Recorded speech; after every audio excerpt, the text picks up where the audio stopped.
People don't want to come to a $500,000 plus house and see the same stuff they just saw on sale at Menards. People will pass on a house worth $500,000 just because they don't like the $150 light fixture in the half bath downstairs and the matching quilt on the bed that matches the window treatments. It's the craziest thing. It's the little things. That's what we were just talking about, personal property the other day. And you know what? We're selling houses. We're not selling personal property, but personal property can become just freaking detriment to a sale. It's like a nice tank top, right? And so you might be able to go to Applebee's with a tank top on and you fit in just fine. But now you go to the nice steakhouse, people are gonna be like, what? Tank top? Are you kidding me? You should be wearing a collar and a suit. It just doesn't fit in, right? So it's like the best part was Andy was waiting for him to get interrupted here the whole time. And I'm like, I'm waiting.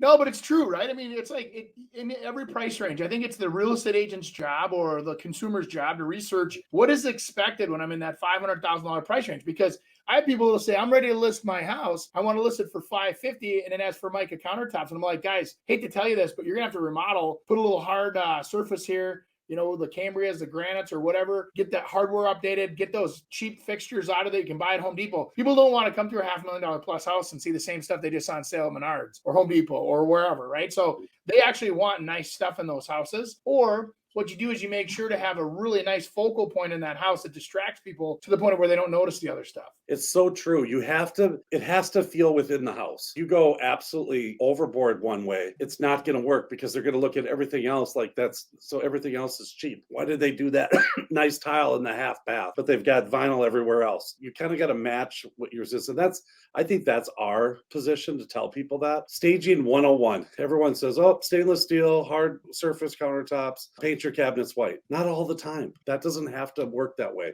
Sometimes you're just wasting money and throwing money away. We do on our listings, if I recommend the things, and a lot of times people won't do the things because they don't have the money in which to do them. On my listings, if I go in and I recommend, hey, you should do this, this, and this because you're going to be able to get more money. If they do those, I will borrow them the money to be able to do that, fix them up, and I get obviously paid back at the time of closing. But it's for things that I believe, because I mean, it's my money and I know you're going to make more money to be able to pay me back for sure. And it's like one of those things that I'm going to do what is right for you, not just kind of overdo it and then you don't get anything back because now you don't get any referrals or past clients coming back to you. It's so important to be able to do what's right for that seller. And sometimes doing what's right for them is saving them from themselves. Some people are like, oh my gosh, I get people doing flip homes that are like, well, I have to replace all the windows. I'm like, no, you don't. We don't have to do that. I mean, your windows are in pretty good shape for this market. I mean, I sell them all the time. I know that these windows are going to be fine. Let's put the money into this instead. And it's, 25% the money and it brings back a return of 300%. Yeah. We just had a customer that was struggling in the last summer. They had a property that had an actual separate building on site with a rental property on it.